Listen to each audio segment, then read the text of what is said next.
During my 65th birthday, my own son texted me that he was stuck at work without knowing I was watching him across the room, dressed for a life he had not bothered to end before starting another.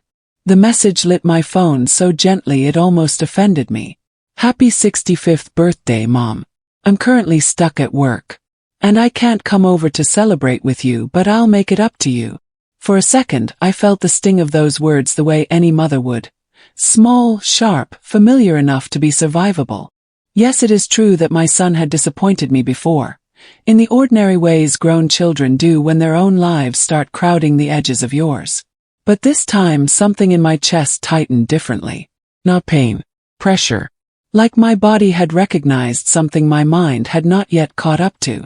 I adjusted my grip on the phone without meaning to.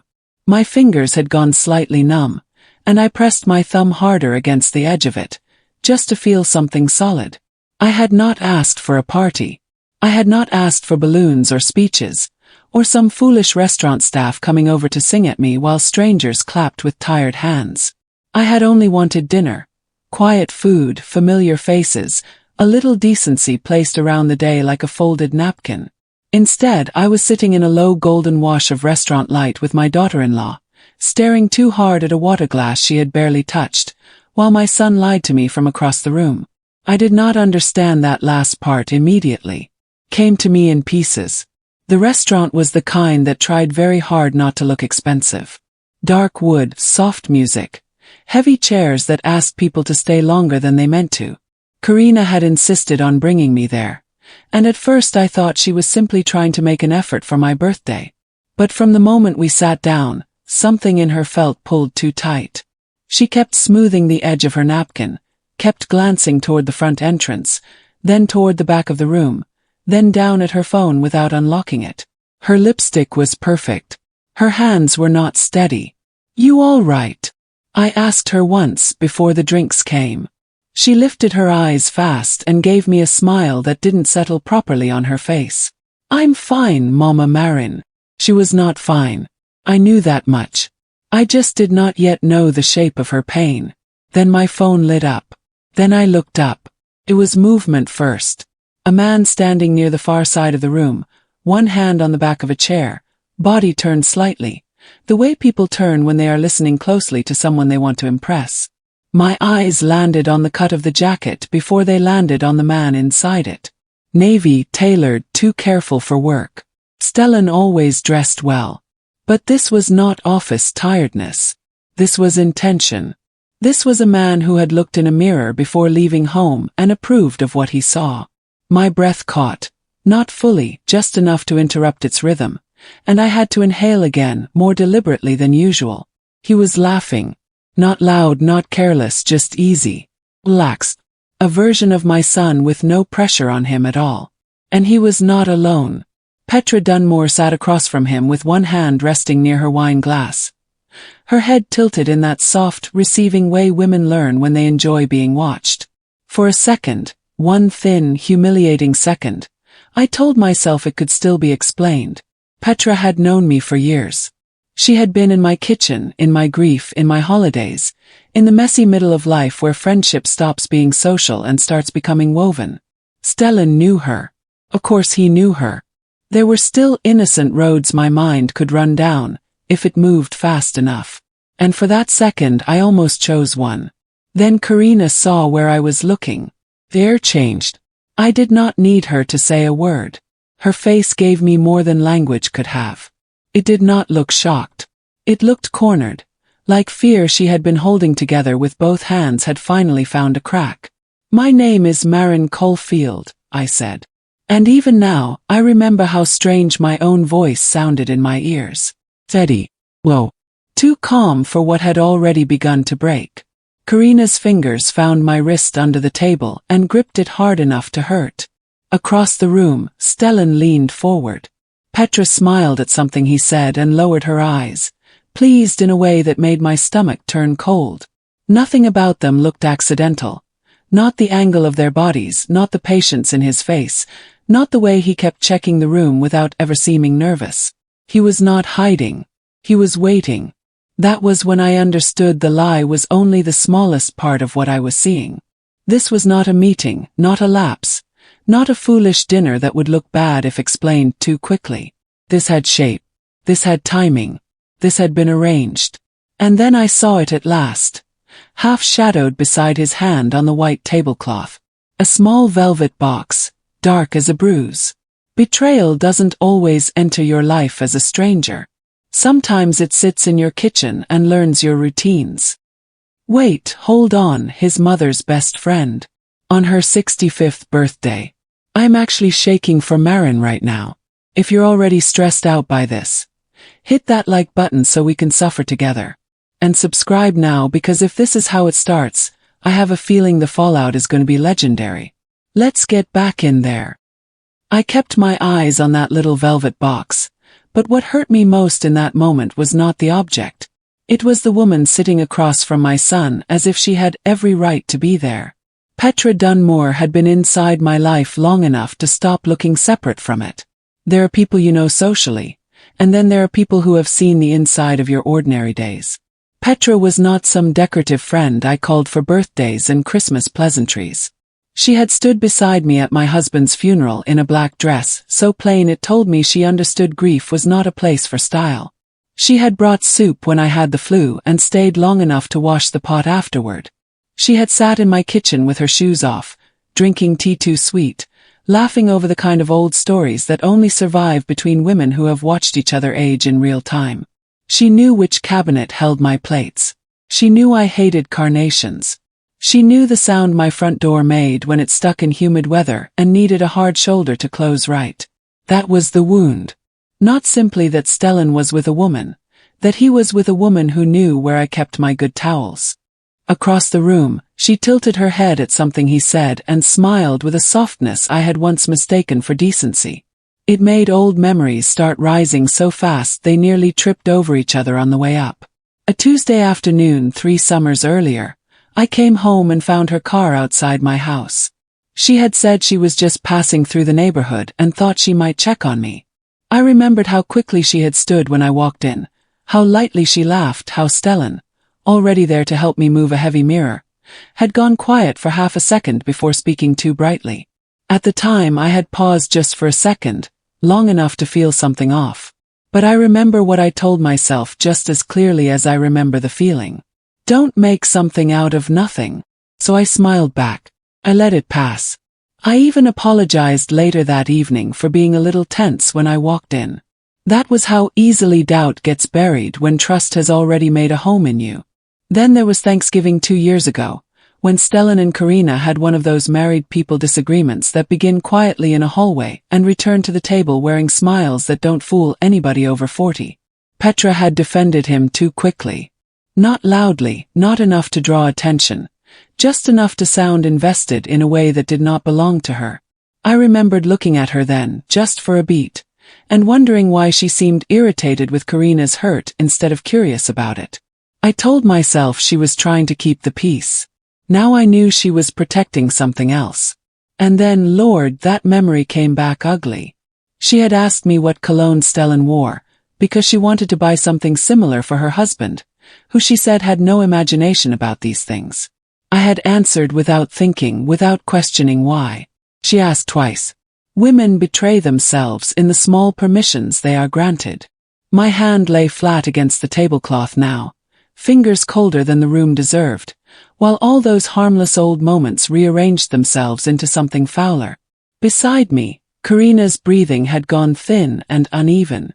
She was still holding my wrist under the table, but the grip had changed. In the first shock of it, she had clutched me like a person trying not to drown. Now she held on like someone bracing for an impact she had feared long before it arrived. Her mouth trembled once. She pressed it closed.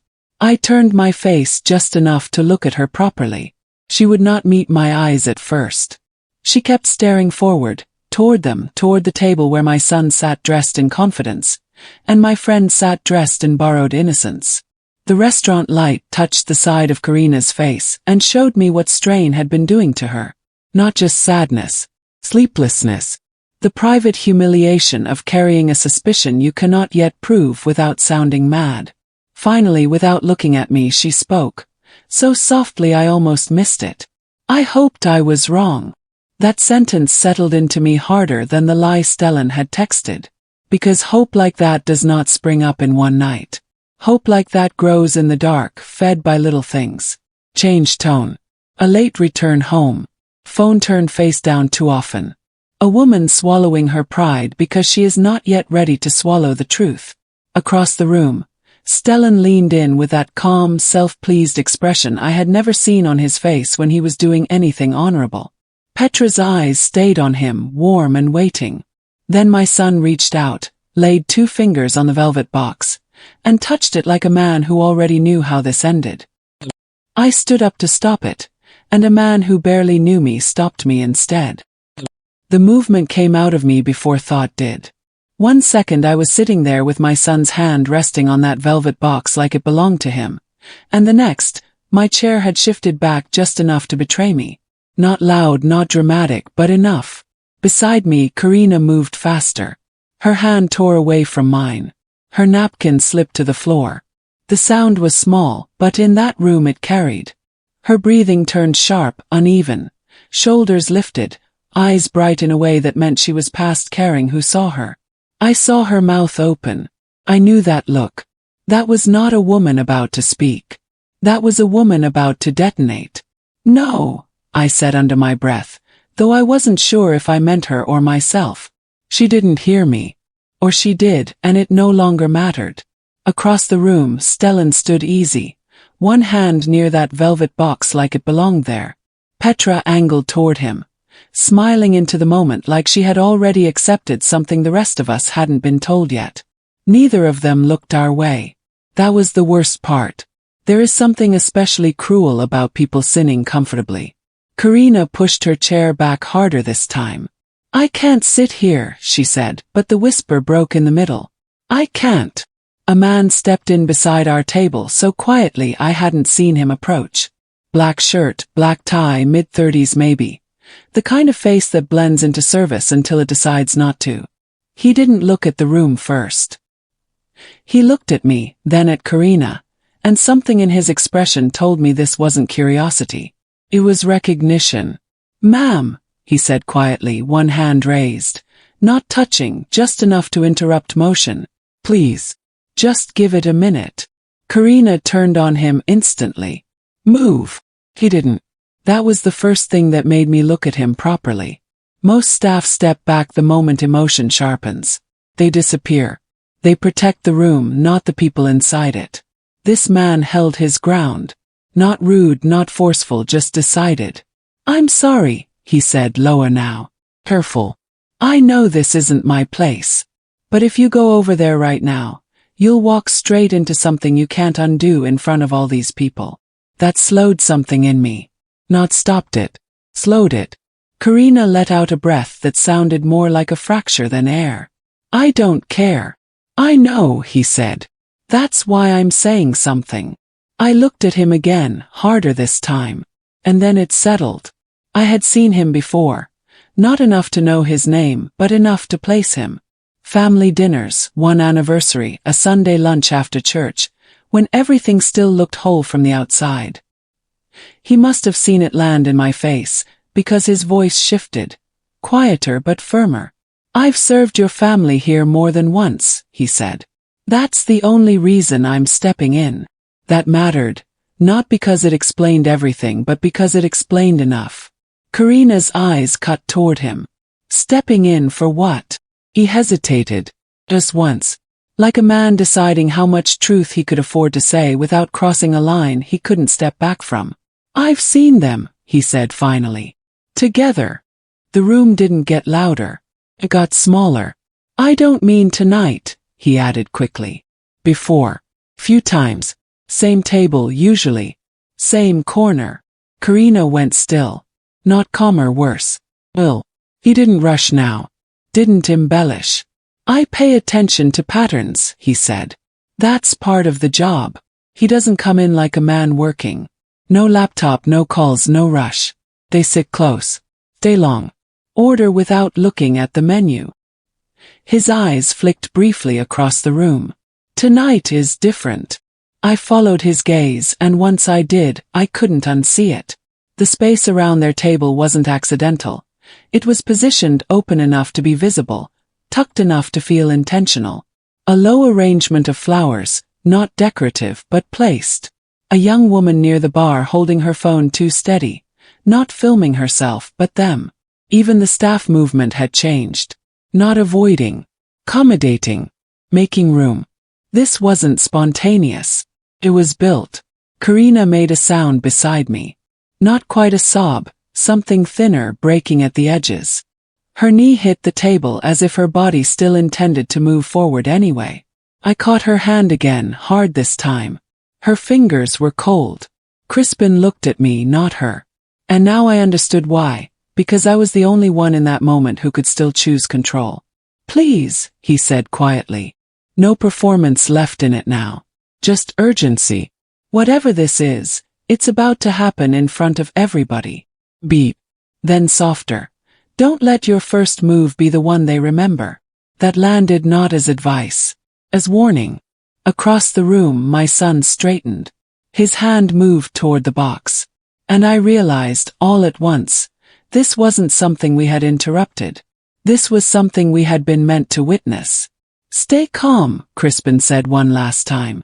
And this time I did. Because across the room my son rose to his feet. He didn't look nervous. He looked practiced.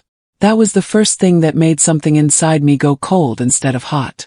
If Stellan had looked wild, ashamed, reckless, if he had looked like a man about to ruin his life in one stupid burst of appetite, I might have still found somewhere to place the shock. But he stood there with the ease of somebody stepping into a moment he had already lived in his mind more than once. His shoulders were loose.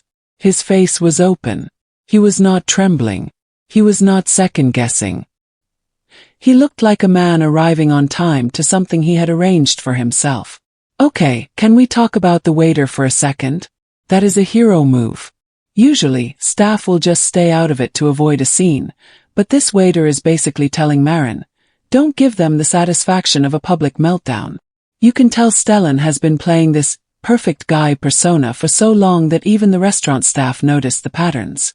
It's the first real sign that this isn't a one-time mistake. It's a lifestyle. The room had not gone silent. Not fully, but the sound in it changed. Forks slowed. Conversations thinned. Heads began turning in that discreet way people use when they want to witness something without admitting they are witnessing it. The young woman by the bar lifted her phone a little higher. A server paused with a bottle in hand, then moved around the edge of the moment instead of through it. Everything about the scene told me this was meant to be seen. Beside me, Karina had stopped breathing normally. I could feel it before I looked at her. Her body had gone so rigid it almost seemed to hum. Her lips parted, but she made no sound.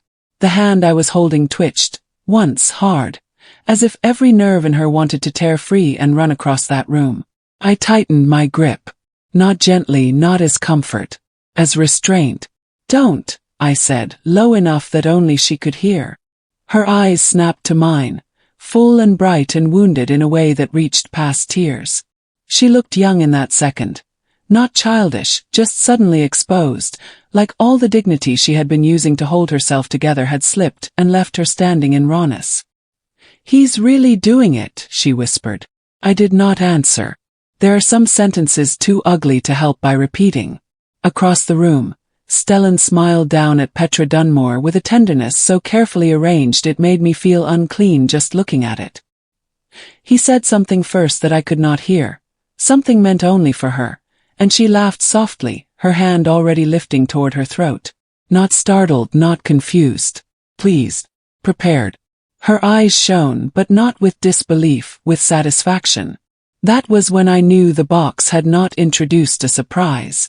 It had arrived at an agreement. Stellan reached into his jacket, took the velvet box in hand, and sank to one knee with all the ease of a man kneeling into furniture he trusted would hold him. There was no fumble in him, no pause to gather courage, no searching for words. The words were already waiting. Few people around them smiled. One woman put her hand over her chest. Somebody near the back gave a tiny breathy laugh. That soft public sound people make when they think they are witnessing romance. I wanted to stand up and tell every last one of them they were clapping for rot in a polished suit. Instead, I sat there and watched my son look up at my best friend as if fidelity were a costume he had outgrown. "You know I'm done pretending," he said, and this time I heard him clearly enough. "We don't have to hide anymore." The sentence did not strike me like a revelation. Struck me like confirmation. Not because I had doubted what I was seeing by then, but because hearing it in his own voice removed the final softness from it. This was not confusion, not temptation, not two selfish people drifting too far and waking too late. This had been fed, protected, and carried forward in secret, until it reached the point where he believed it deserved daylight. Karina bent forward beside me, one hand covering her mouth. No sob escaped her, but I felt her break anyway. There is a silence women make when pain is so complete it refuses performance. That was the silence she fell into. Her shoulders shook once. I slid my hand from hers to her forearm and held on, anchoring her in place while she came apart by inches. Petra looked down at Stellan with a glow on her face I had once mistaken for grace. She was blushing, not like a girl, not innocently, but like a woman being publicly affirmed in something she had privately decided she was entitled to. She lowered her eyes for half a beat, then raised them again with that same pleased softness. "Yes," she said. Not startled, not overwhelmed, not torn. Yes, like she had been waiting to hear it said where other people could witness it. Yes, like it was overdue. I didn't stop my son from proposing. I stopped myself from reacting. That was the part one kept feeling in my bones as I rose from that table without letting my chair scrape loud enough to turn heads. Not what Stellan had done. Not even Petra's face lifted toward him like vanity had finally found its mirror. What stayed sharpest in me was the violence of my own restraint. Every nerve in my body wanted motion, wanted sound, wanted the simple, useless relief of forcing the room to know what kind of filth it had just mistaken for romance. For 1 second, just one, I almost did it. My hand tightened around the edge of the table, and I felt my body lean forward before I caught myself. I could already see it in my mind. My voice cutting through the room, heads turning, the moment collapsing under truth. Then something colder stepped in. Not fear. Control. I released the table slowly, as if nothing had happened. Instead I reached for my bag. Then for Karina. She had not moved since Petra said yes. She sat there bent slightly forward, one hand still close to her mouth, eyes locked on the far side of the room with a look I had only ever seen once before, on a woman in a hospital waiting area, when the doctor came back out without urgency. It was that same terrible stillness. Not peace, not shock exactly, just the body going quiet because the truth has arrived too hard for immediate movement. "Come on," I said. She did not answer. I touched her shoulder. "Karina." Her head turned toward me slowly, and what I saw there made me understand something painful all over again. Betrayal is rarely the first wound. Very often the first wound is doubt. The second is silence. By the time the truth appears, the victim is already exhausted. "I can't breathe," she whispered. "You can," I said, keeping my voice even, though mine felt borrowed. "Stand up." I did not pull her fast. I did not rush. Panic has a smell to it, and I refused to leave any trace of ours behind in that room. Still, when she tried to stand, her knees gave slightly, and for a brief second I thought she might collapse right there between the table and the chair. My grip tightened on her arm harder than I intended. "Easy," I murmured, softer now. I steadied her. Then I adjusted my hand, gentler, as if nothing had slipped. I helped her to her feet the way I might have if she were ill, or dizzy, or simply overwhelmed by too much wine. Dignity had become strategy now. Crispin appeared at the edge of my vision just long enough to angle his body so the path toward the side corridor stayed clear. I never learned whether that was kindness or guilt. Maybe both.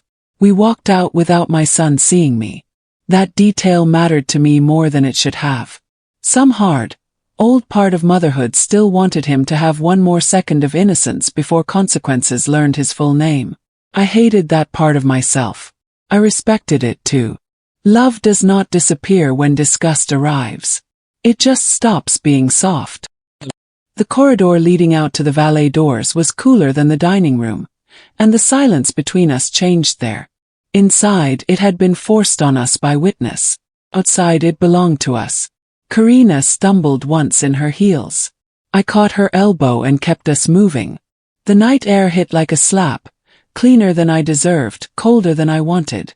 The valet stand lights threw pale circles on the pavement. Somewhere beyond the line of cars, traffic moved in a steady ribbon. People going home to lives that had not split open over appetizers. Neither of us spoke until we were inside the car. The doors shut with a heavy, sealed sound.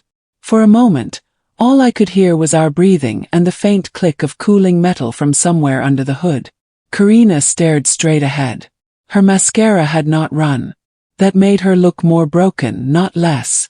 Women who are trying not to fall apart often look the neatest at the mouth and eyes.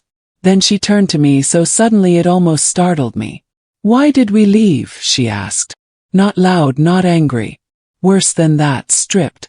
I put the key in the ignition but did not start the engine. "Because now we know," I said. Her face tightened. "Know what?" "That he's a liar. That he's disgusting." I already knew enough for that. "No," I said, and this time I looked at her fully. "We know this isn't just betrayal." She held my gaze, breathing shallow, waiting. "This is planning." The words settled between us with the weight they deserved. I watched them strike her in real time. The dinners, the lie, the box, the confidence, the public staging. Not an accident, not a lapse, a structure. Karina's eyes dropped to her lap. Her hands twisted together once, hard enough to whiten the knuckles. When she finally spoke again, her voice had changed, less shattered, more afraid of what truth would require next. "I don't think this started recently." She wasn't shocked. She was exhausted from pretending she didn't see it. I started the car, but neither of us told the night to move. The engine came alive under us, low and steady. But we didn't go anywhere. The restaurant lights still washed across the windshield, soft and indifferent, like nothing inside that building had just shifted the ground under us. Karina sat rigid beside me. Both hands locked together in her lap. Too tight. The kind of tight that isn't about control anymore. It's about holding something in place so it doesn't spill out. She was looking forward, but she wasn't seeing the street. She was somewhere behind her own eyes, walking back through months she had tried to survive by calling them normal. "When did you start knowing?" "Yes." She let out a breath that almost turned into a laugh, but didn't make it. "That's the worst part," she said. "I don't know if I knew." She shifted slightly in her seat, then stilled again. "I think I just kept collecting things and telling myself not to be that woman, the one who turns every silence into a crime." Her voice didn't shake. It sounded worn down, like it had already argued this out with itself too many times. I eased the car into reverse, more to break the stillness than to leave. We rolled forward slow, quiet. Then I turned into a side street where the light thinned out and parked under a tree wrapped in dim white bulbs. It felt contained there, safer for truth. Karina leaned her head back, closed her eyes for a second, then opened them like she had decided not to hide from it anymore. "It started small," she said. Or maybe it didn't. Maybe that's just how I made it small so I could live with it. I didn't interrupt. "He stopped being where he said he'd be," she continued. "Not in ways you can catch, just off. A meeting runs late, but he comes home too relaxed for somebody who's been arguing numbers all evening. A quick errand turns into 3 hours, and he comes back with nothing in the car." Her fingers tightened again. I'd ask questions, simple ones, and he'd answer them. Clean, complete answers. But later, when I tried to remember what he said, something wouldn't sit right. She looked down at her hands like the answer had shape but no weight. That landed because that's how lies survive. They don't collapse.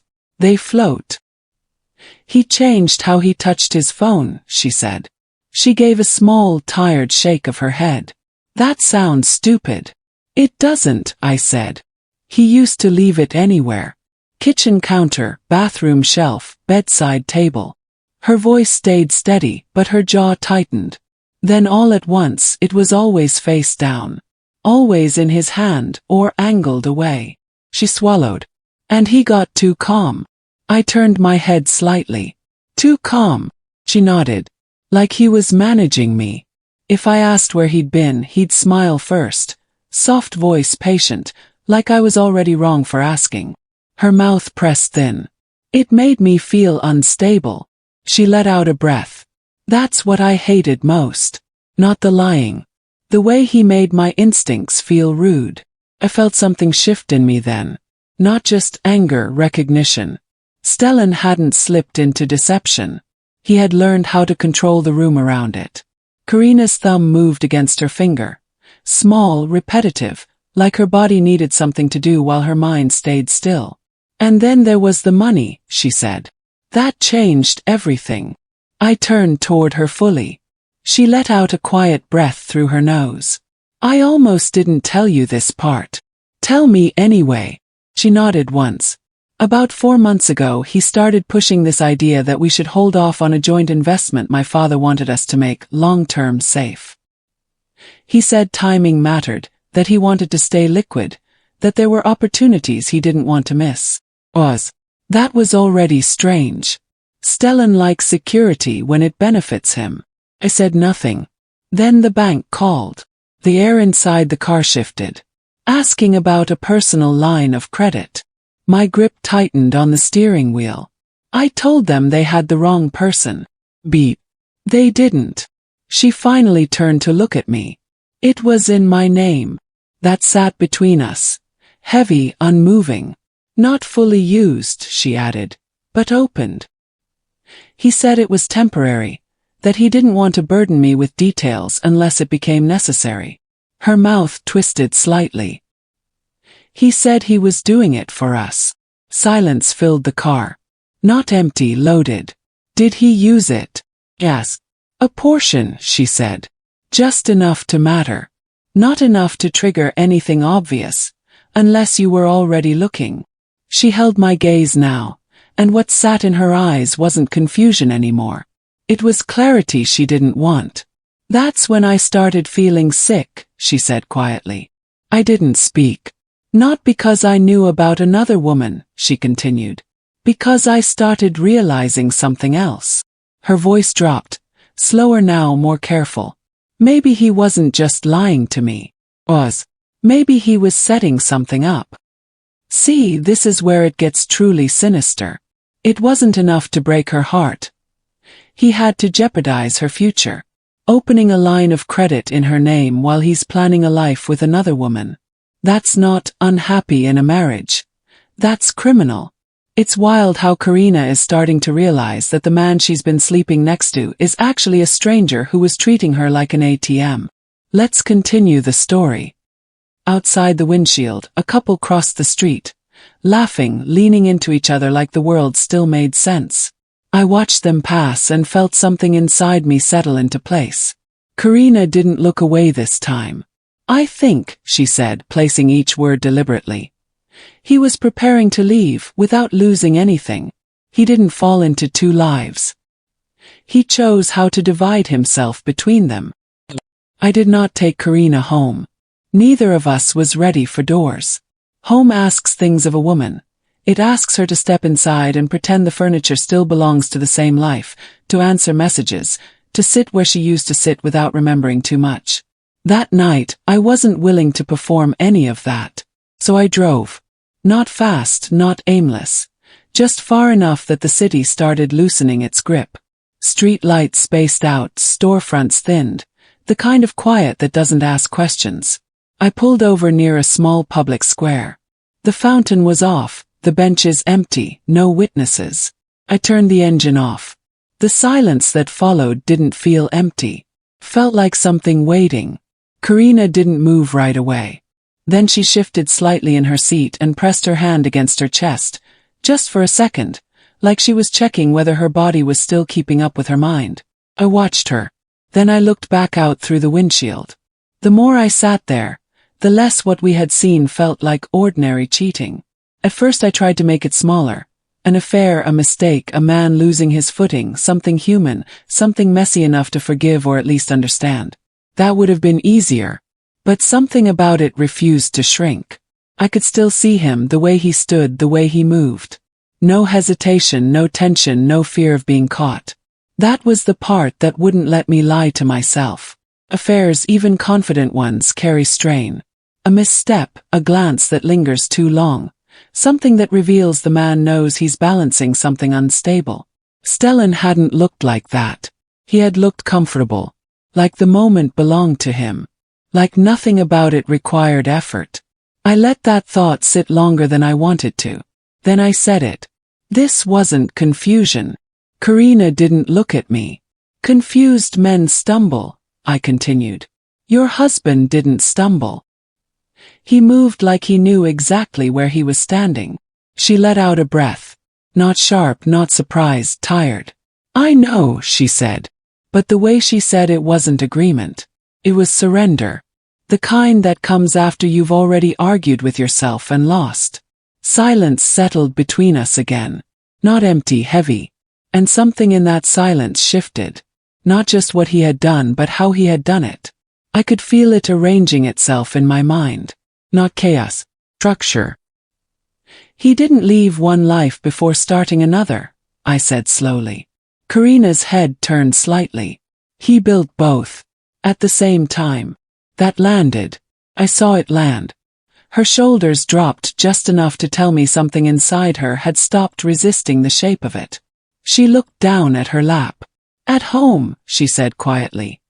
He liked everything in place. I turned toward her. Dinner on time. Schedules clean. No surprises. Her voice stayed low, steady. He liked knowing what belonged to him. He liked being seen as stable. Dependable, serious. My father trusted him more because of that. Clients did too. Her mouth tightened slightly. He knew how to perform that version of himself. He knew exactly when to be patient, when to be soft, when to look like he was carrying more than he was. I watched her carefully. He wore marriage well, she said. That line didn't just land, it settled. Because I had seen the other version across that table with Petra. And it wasn't clumsy. It wasn't reckless. It was just as practiced, just as smooth. Just different, I said slowly. With you he had structure. Your name, your father, the company, the stability. Pause. That made him respectable. Investable. Her fingers tightened slightly again. And with her, she asked. I didn't answer immediately, because the truth wasn't comfortable. With her, I said finally. He didn't have to be responsible. That changed something in her expression. Not shock, recognition. She gave him something else, I continued. Not better. Just easier to enjoy. Karina looked forward again. I could see it happening in her, pieces aligning. He wasn't choosing between love, I said. She turned fully. What do you mean? I met her eyes. He was comparing value. The word sat between us. Sharp, clean, unavoidable. He was deciding what worked better, I said. Her face didn't break. That would have been easier. Instead, something inside her went still. Too still, like a realization settling into bone, the kind that doesn't leave. I looked away, out toward the empty square. And once I saw it that way, I couldn't unsee it. The way he smoothed things over when tension rose at home. Not to protect her, but to restore comfort. The way he showed up stronger when something important depended on family harmony. The way he became sharper, lighter, more alive in rooms where admiration came easier. He hadn't been drifting. He had been adjusting, measuring, positioning. I exhaled slowly, and the thought finished itself without permission. He looked at what he had, I said quietly. Karina didn't speak. He looked at what she represented.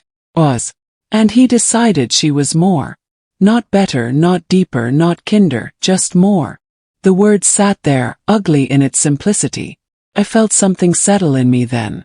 Not anger, not shock, something steadier, colder, final. I turned slightly, just enough for her to hear it clearly. He believed she was the upgrade.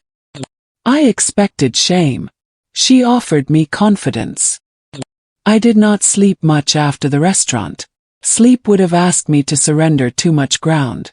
Every time I closed my eyes, I saw Stellan on one knee, and Petra Dunmore looking down at him like being chosen in public had confirmed something she had already granted herself in private. By morning, grief had sharpened into something more useful. Not peace, not yet, just direction. I called her just after 10. I did not accuse. I did not tremble. I told her I wanted to see her.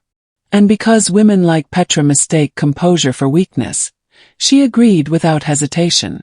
We met at a small hotel lounge on the north side of town, the kind of place built for quiet arrangements and expensive discretion. Pale chairs, polished brass, flowers with no scent. The room was half full of people pretending not to look at one another. Petra arrived 6 minutes late and not 1 second apologetic. She wore cream. Course she did. Soft fabric, expensive shoes. Hair smooth and set just enough to say she had thought about how she would be seen. She kissed the air beside my cheek when she sat down, as if we were still women sharing harmless lunches and private jokes, instead of sitting in the wreckage she had helped build. "Maren," she said warmly, settling into her chair. "You sounded serious." I looked at her for a moment before answering. There are times in a woman's life when silence is the purest way to let another person reveal herself. Server came. She ordered tea. Not because she wanted tea, I think, but because she wanted the scene to remain civilized. "I was at the restaurant," I said, once we were alone again. That was it. No preface, no decoration. She did not flinch. What changed in her was smaller than flinching, and uglier for it.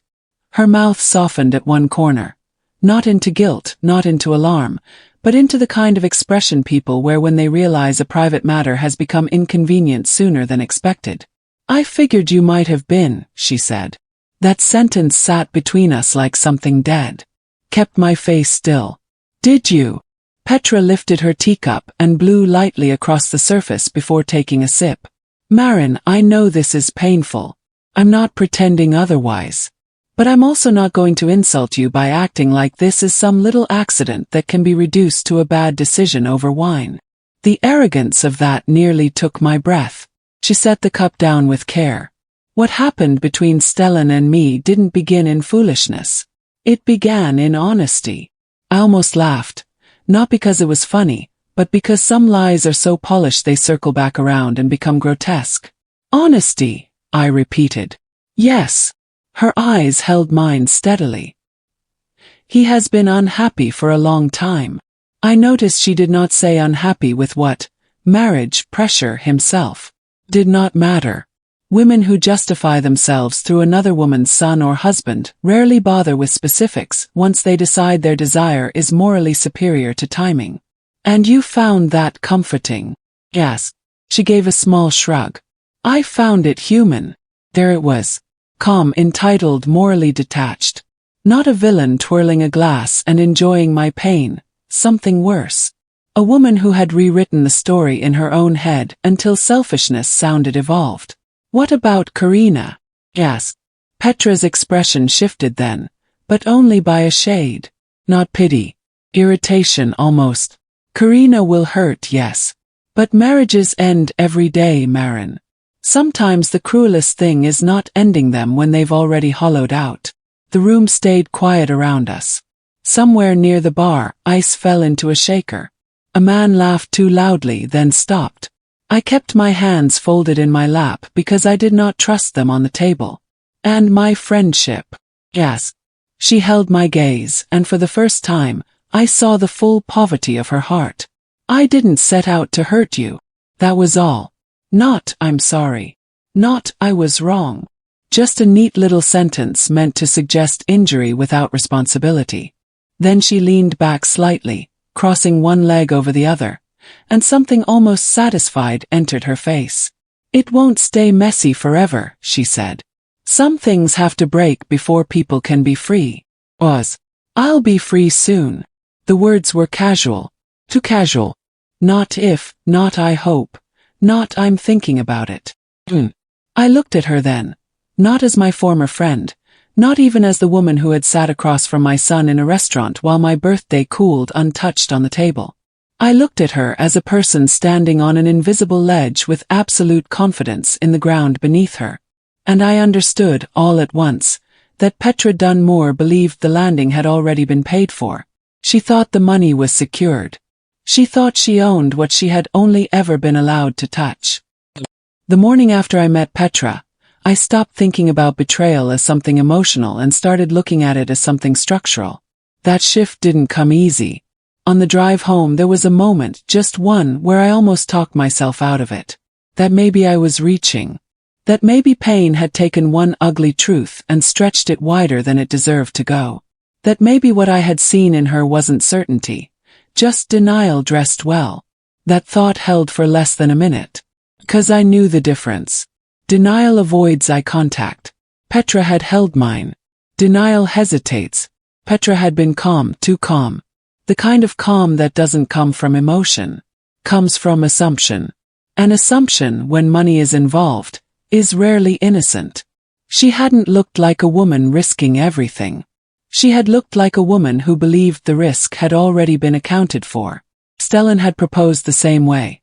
Not sideways, forward. Karina had already shown me enough to understand he wasn't drifting. He was positioning.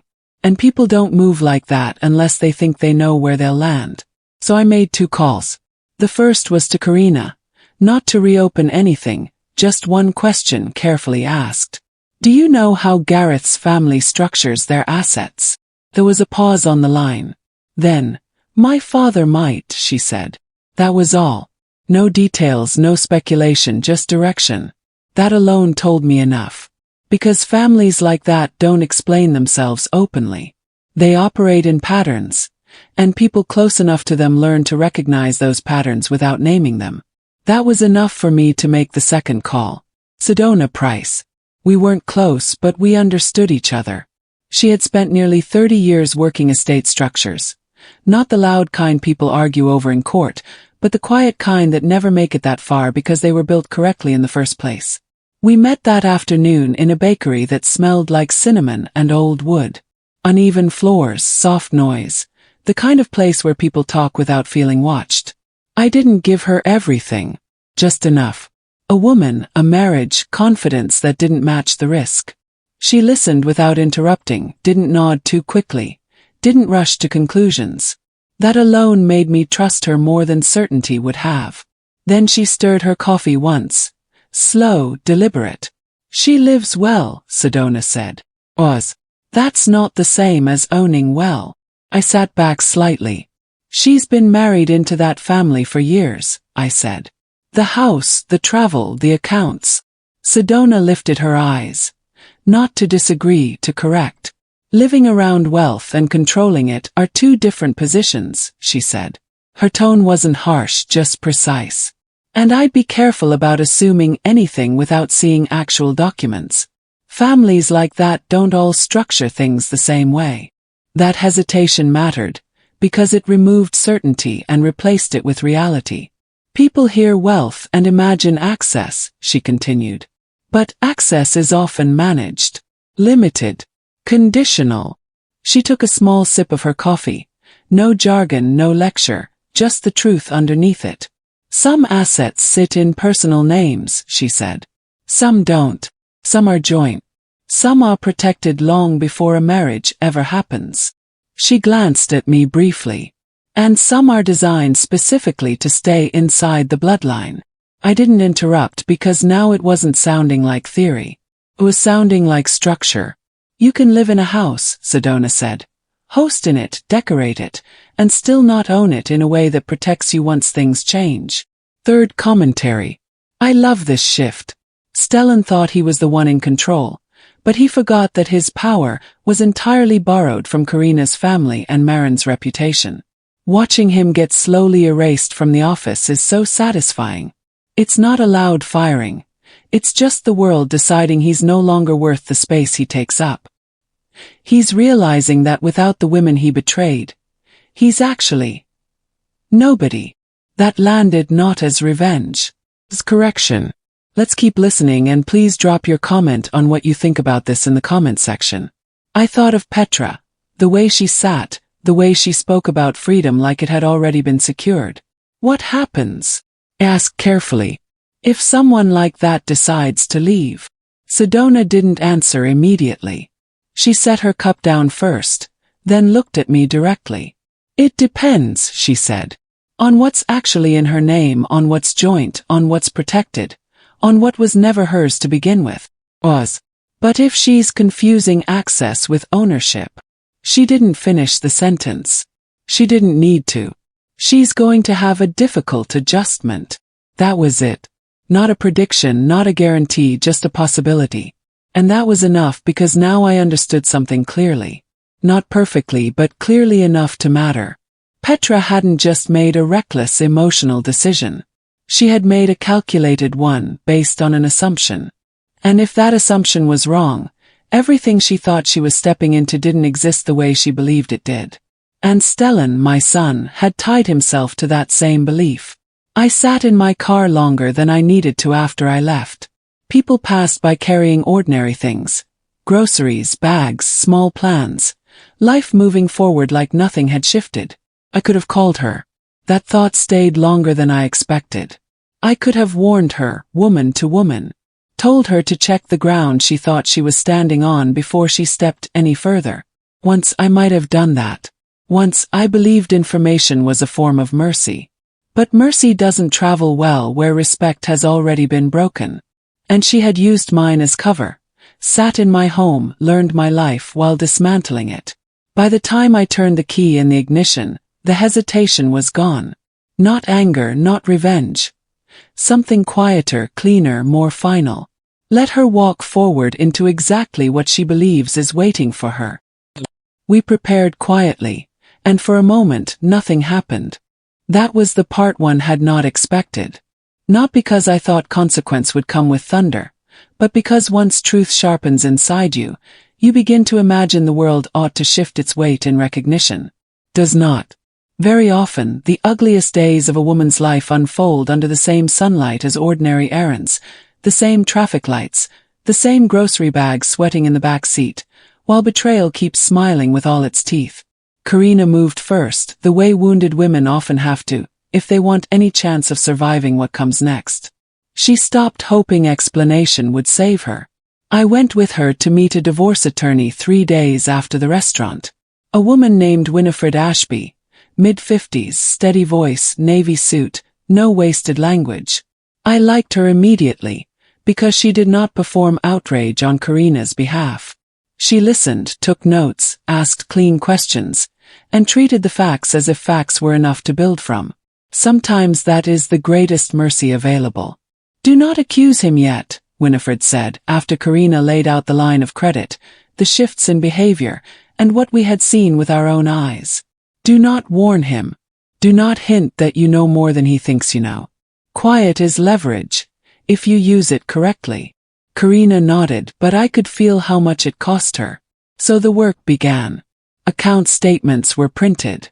Dates were written down. Screenshots were saved. Copies of anything with numbers or signatures touched by Stellan were gathered and placed in neat folders that looked far too calm for the damage they represented. Karina checked credit activity, reviewed joint obligations, made a list of every recent financial move that had felt strange at the time and suspicious now.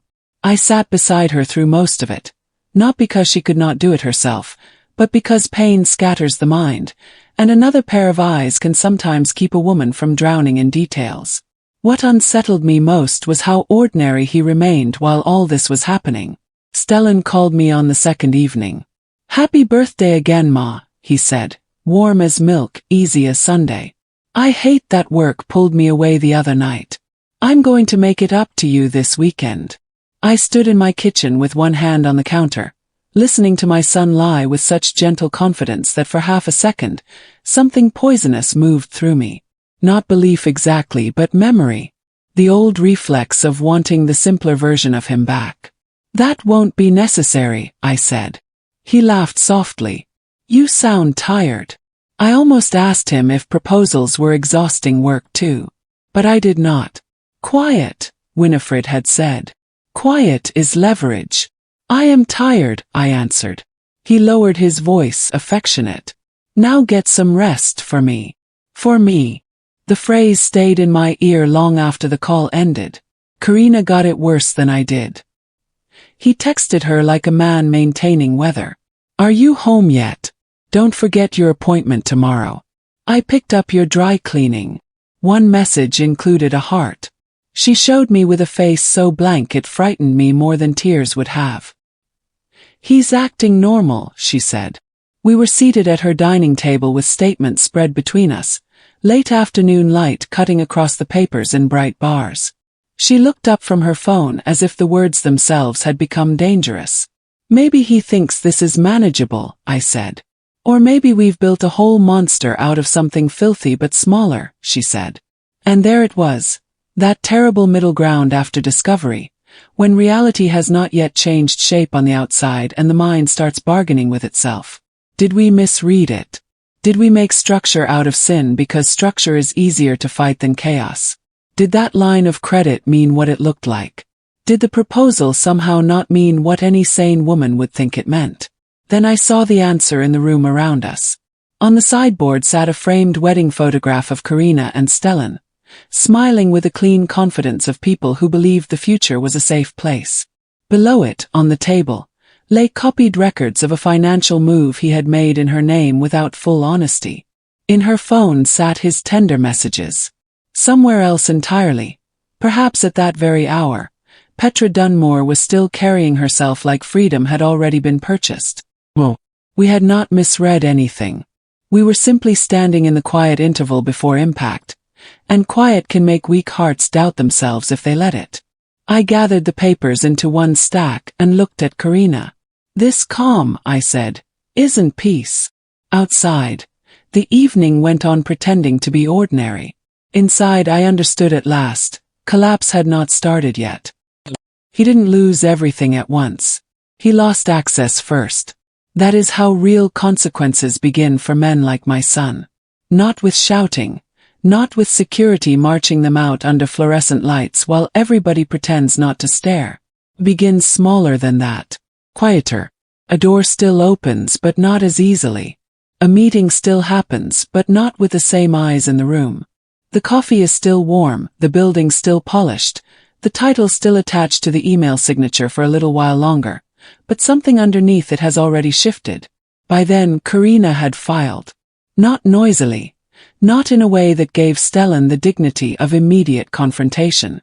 Winifred had handled it exactly as she said she would. Clean, timed, and without emotional leakage. Documents moved where they needed to move. Notices were served when they were supposed to be served. Financial protections were already taking shape before his confidence fully understood there was anything to fear. And still, for the first day or two, his work life appeared untouched. That almost disturbed me more than if the floor had dropped from under him immediately. Karina was the one who heard it first, through her father, Edmund. Not because he gossiped, but because business families carry changes in tone before they carry them in announcements. Stellan's calendar had started thinning. Not emptying, thinning. A strategy session he would normally attend was moved without him. A client lunch he expected to host was reassigned to another executive, with no explanation beyond scheduling. An internal memo circulated with his department copied lower than usual on the chain. His name no longer sitting where it naturally had before. On paper, none of it looked fatal. That is why it worked. He told me this morning everything's fine, Karina said when she came by my house that Thursday evening. She stood in my kitchen with her bag still on her shoulder, not yet settled enough to sit. He said people are acting strange, but he thinks it's because of some restructuring discussion he wasn't looped into early. I looked up from the tea I was pouring. And what do you think? She gave a dry, tired laugh. I think men always call it confusion first, when respect starts leaving the room. That line sat with me. Because confusion is easier to tolerate than humiliation. A man can survive being temporarily uninformed, if he believes the system still belongs to him. But what was happening to Stellan was not confusion. It was evaluation. People were beginning to look at him and recalculate his value, with the affair, the filing, and the financial concerns now moving quietly behind the scenes. No one had to accuse him in public for that. Men lose standing long before they lose chairs. Over the next week, the signs sharpened. He was still going into the office, still putting on good suits, still knotting ties with the practiced assurance of a man who had not yet accepted that presentation and position are not the same thing. But Karina heard enough, through channels close to Edmund, to know the atmosphere around him had changed. He was being consulted later, then less, then not at all. One presentation deck he had contributed to for weeks was delivered without him in the room. Another meeting request disappeared from his calendar entirely and reappeared under someone else's name. I did not enjoy hearing it. Let me say that plainly. There is a particular ugliness in watching your child become exactly as small as his character can carry. Even when justice is involved, motherhood does not become simple. But clarity had begun doing its work in me by then. Stellan had built himself partly through borrowed trust. Karina's, her family's, mine. Once people stopped offering that trust automatically, what remained was not impressive enough to protect him. Karina finally saw him crack at the edges on a Sunday afternoon, when he came by to collect a few things from the house. He was controlled, she told me later, seated across from me in my living room. But too controlled, the kind of control that makes the skin around a man's mouth look tight. He asked whether my father had said anything to me, she told me later, seated across from me in my living room. Not directly. He tried to sound casual, asked whether there had been some internal concern he wasn't aware of. Her eyes lowered for a moment. He's starting to feel it now. Course he was. Because gradual erasure does something dramatic collapse does not. It forces a man to stand inside his own uncertainty, to keep showing up while the walls subtly inform him he is no longer central, to hear his own voice sounding more persuasive than powerful. Confusion first, then insecurity, then the slow dawning horror of realization. That evening, Karina's phone lit up where it sat between us on the coffee table. Not a message to her. A call log notification from earlier, synced across a shared account they had not yet fully untangled. Stellan had called Petra, and he had not called her like a man in love. He had called her like a man expecting somewhere stable to land. She didn't panic immediately. She adjusted, until there was nothing left to adjust. I didn't hear about Petra's first legal meeting directly. Women like her don't let panic show early. And families like the one she married into don't let structure become gossip. What reached me came the way serious things usually do in places where money moves quietly. Not through words, but through tone, through delay, through absence. The kind that tells you something has shifted without anyone announcing it. It didn't happen in a day. That's important. It took time, a week, maybe more, before anything began to feel different on the surface. By then, Stellan had already started sounding less certain when he called. Not broken but not steady either. And Karina had gone quiet in a way that meant she had stopped hoping and started preparing. Somewhere inside all that, Petra made her move. Clean, or at least what she believed was clean. She didn't collapse first. That wasn't her nature. She moved like a woman who still believed she had timed things correctly. Consulted counsel, asked controlled questions, presented herself the way she always had. Composed, measured, certain that posture could carry her through uncertainty. I didn't need to be in the room to know that. I knew her. Petra believed in presentation. Believed that if you held yourself correctly, reality would give you time to catch up. But reality doesn't negotiate. Not with posture, not with confidence. And what I began to understand slowly, over the next stretch of days, was that nothing fell apart all at once. It tightened first.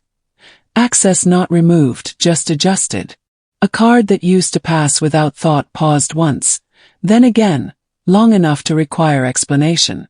Not denial, not refusal, just delay. A transfer that would have gone through quietly before triggered a call.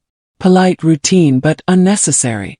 That's how you know something has changed, when routine suddenly needs to be explained. Didn't look like loss. Not yet. It looked like friction, then more of it.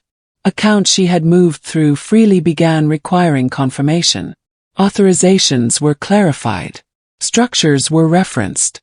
Not aggressively, not defensively, just precisely. And precision is where control lives.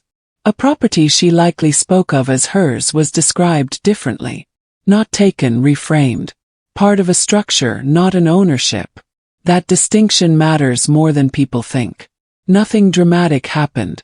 No confrontation, no raised voices. Just quiet correction, repeated, consistent, unavoidable. And that's when understanding starts to arrive.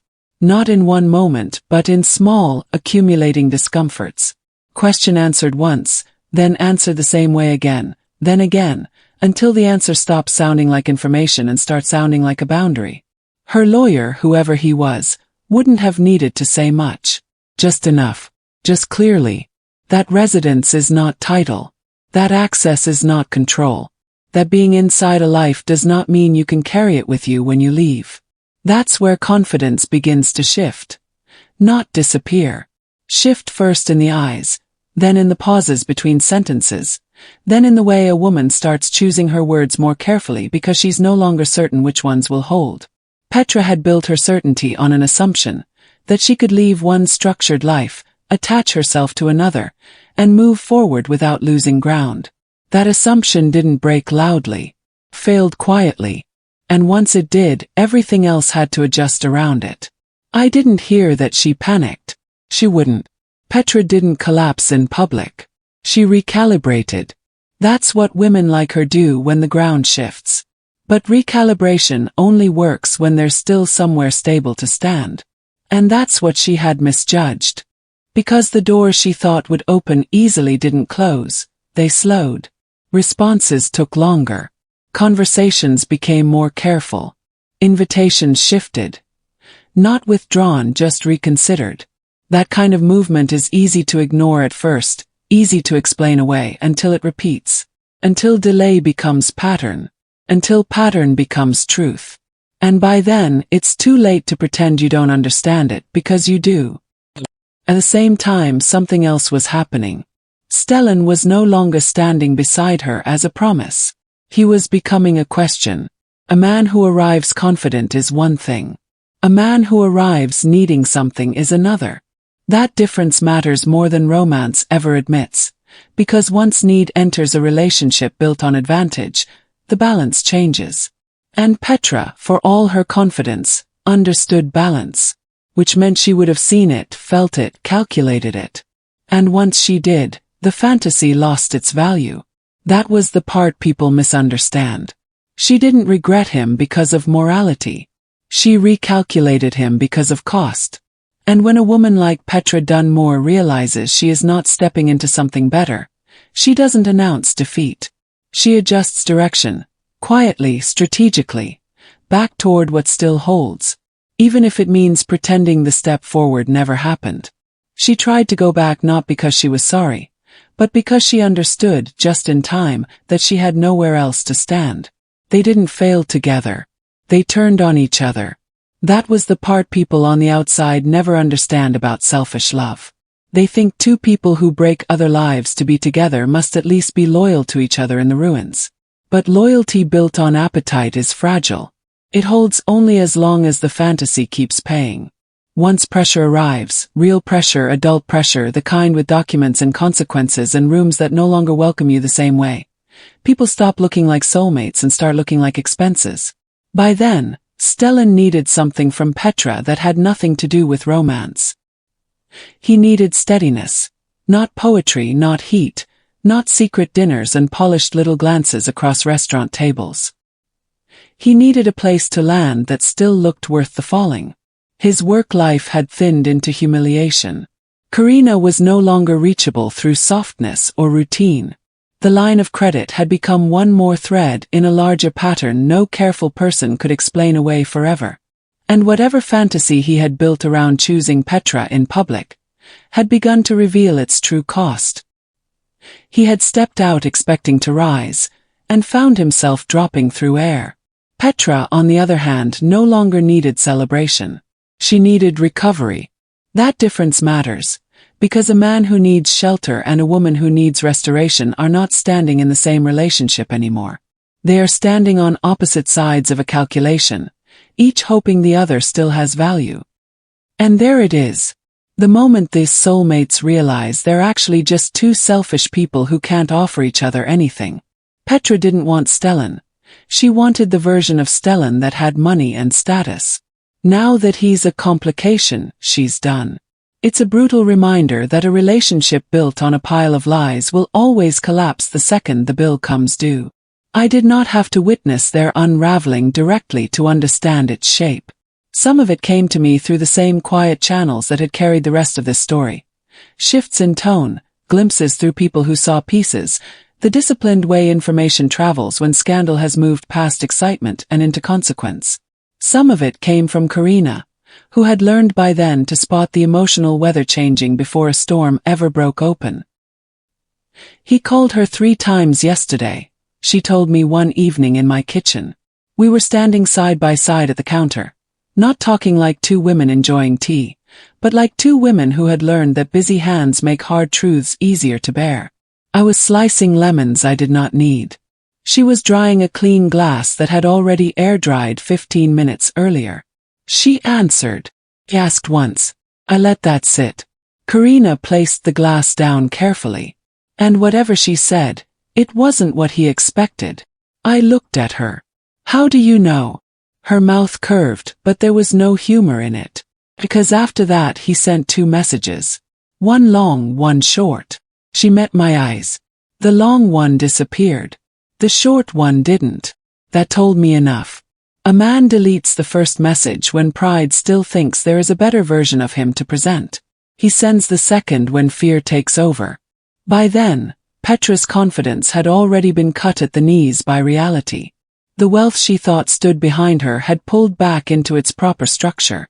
Gareth's world had not collapsed around her in emotional chaos. It had done something colder. It had clarified itself, without her at the center. A woman can survive heartbreak and still perform elegance. It is much harder to perform elegance when the arithmetic has changed. And Stellan, God help me my son, had made the fatal mistake of arriving at her door no longer looking like advancement. He looked like consequence. That was the betrayal inside the betrayal. All that time, he had treated his wife like stability and Petra like elevation. All that time, Petra had treated my friendship like collateral and Stellan like a path. But now the costumes were off. He was not a thrilling next chapter. He was an unemployed complication with marital and financial trouble clinging to his clothes. She was not a grand escape. She was a frightened woman trying to crawl backward into the wealth she had mistaken for portable. Whatever tenderness had existed between them began rotting under practical need. I imagined the conversation that finally stripped it clean. Not a shouting match, no thrown glass, no melodrama. Just 2 selfish people arriving at the truth too late to make it noble. Maybe he asked where they stood. Maybe she looked at him a second too long before answering. Maybe he heard the distance in her before he understood the words. What I know is this, by the time it was over the balance had shifted. Petra detached first. Not because she had suddenly found morality, but because pressure had made honesty more efficient than pretending. And somewhere in that private, thinning space between them, she gave him the cruelest truth of all. Not that she regretted him, but that she had measured him correctly from the beginning. You were never the plan, she said. You were the step. After that, my son was no longer the man choosing between lives. He was the one staring at his phone, waiting for her to answer. He didn't sound broken. He sounded careful. That was how I knew, before he finished the first minute of the call, that whatever had collapsed around Stellan had not yet reached the part of him that tells the truth without bargaining first. Broken men sound different. They sound stripped. They sound like something has finally been taken from them that they cannot rename into bad timing or misunderstanding. My son did not sound stripped. He sounded managed. He called on a Tuesday evening just after 7, when the light outside my kitchen window had gone soft and flat and the neighborhood was settling into that hour when people drag trash bins in, close curtains, and begin pretending the day is done with them. I was standing at the stove stirring a pot of greens I no longer wanted. Not because I was hungry, but because routine is one of the few dignities left to a woman when enough of life has shown itself ugly. His name lit my phone. I looked at it until the second ring. For a brief second, something old in me stirred, the reflex to answer faster, to soften before hearing him. Passed. Then I answered. Ma. That one word came warm, lower than usual, almost gentle. Not the careless warmth of a son calling to check on his mother. Something more deliberate than that. He was placing the tone before he placed the meaning. The way men do when they want access before accountability. Yes, I said. Pause short, measured. I know things are not good right now. Not good. I let the phrase sit there between us. Not because I needed time to think, but because I wanted him to hear the emptiness of his own language. Men who have done real damage often approach it sideways first. They reduce before they admit. They soften before they name. I wanted to call you myself, he continued. I didn't want you hearing things through other people and getting some twisted version of what's happening. That nearly made me laugh. Twisted. As though what I had watched with my own eyes in that restaurant could still be improved or damaged by the order in which others discussed it. I saw enough, I said. He exhaled lightly. The way people do when they've hit resistance but have not given up on the route. I know you did. And I'm not saying I handled anything well. Handled. There it was again. Not betrayal, not humiliation, not deceit. Handled, as if his sin had been poor management and not rot. I turned the stove off and leaned one hand against the counter. For a second, I pressed my palm flat against the surface, grounding myself before I spoke. What is it you think you're apologizing for, Stellan? The silence after that was longer. I heard him breathe in, heard him choose. For how things looked, he said finally. For the timing. For how hurtful it must have been for you and for Karina to feel blindsided. Closed my eyes. Not in pain, in recognition. That was the danger of men like my son. Even cornered, they still tried to present injury as optics. Not what I did, not what I chose, not the lies I built and the people I used. Just the appearance, the timing, the feeling of being blindsided. As if the wound lived mainly in surprise and not in the act itself. You think the problem is how it looked, I said. No, that's not what I mean. Then say what you mean. He was quiet again, and this time I heard it for what it was. Not remorse, recalculation. A man adjusting his language because the first draft of himself had failed. I made mistakes, he said. I should have ended one thing before trying to begin another. I stared at the darkening window over the sink. Outside, somebody's porch light came on. Another careful sentence. Another step around the center. He had not said he betrayed his wife. He had not said he lied to me. He had not said he built a second life while feeding off the first. He had reframed himself into a man whose error was sequencing. Not character, not greed. Timing. And for a brief moment, a very brief one, I remembered him younger, standing in that same kitchen, asking me where we kept the good plates before a dinner he wanted to impress someone at. Eager, careful, trying. That memory rose fast enough to soften something in me. And just as quickly, it broke. Because the man on the phone was not that boy. And the distance between them was not an accident. It was a series of choices. That was when the final softness left me. Because I understood with complete clarity that he was not calling to confess. He was calling to reopen something, to see whether history still worked as a key. Whether mother love could be touched and turned enough to make some door unlock before the rest of his life finished closing. Karina doesn't want to hear from you unless it goes through her attorney, I said. His breath caught slightly at that. Not surprise exactly. More like impact finally arriving where denial had been standing. I'm not asking you to get involved, he said quickly. I just think everything's gotten uglier than it needed to. There are things she doesn't know, things you don't know, and I'd rather say them face to face than have everybody building a version of me that. He stopped there. But he had already said enough. A version of me. Not the truth of him, the version. He was still curating himself. Still hoping context could rescue consequence. Still speaking like a man who believed explanation might restore access if delivered softly enough. He hadn't changed. He was cornered. I let the silence grow until I knew he could feel it. Then, with his voice lower now, more careful than ever, my son asked the question that told me exactly how much of his old entitlement was still alive. Can I come by and talk? I didn't end his life. I ended my role in holding it together. By the time my son's world finished shrinking to its true size, there was no dramatic final showdown left to perform. That was one of the strangest parts of the whole thing. People imagine consequences as loud. They imagine slam doors, public speeches, somebody finally saying the sentence that drops another person to their knees. Real collapse is quieter than that. By the end, the room has already emptied. The music has already stopped. All that remains is a man standing in the shape of what he ruined, trying to decide whether loneliness feels more like punishment or recognition. I did not let Stellan come by that night. I did not let him come by the next week either. The first time he asked, I told him there was nothing I needed explained in my living room that truth had not already explained in public. The second time I let the call ring out. After that, he switched to messages, and that was almost worse. Not because the words were stronger, but because they were smaller, softer, arranged with the same careful hands he had used on every other version of himself. Ma, please hear me out. I know how bad this looks. I never wanted it to happen like this. I miss home. That last one stayed with me longer than I expected. Not, I miss my wife. Not, I miss the life I betrayed. Not even, I miss the mother I hurt.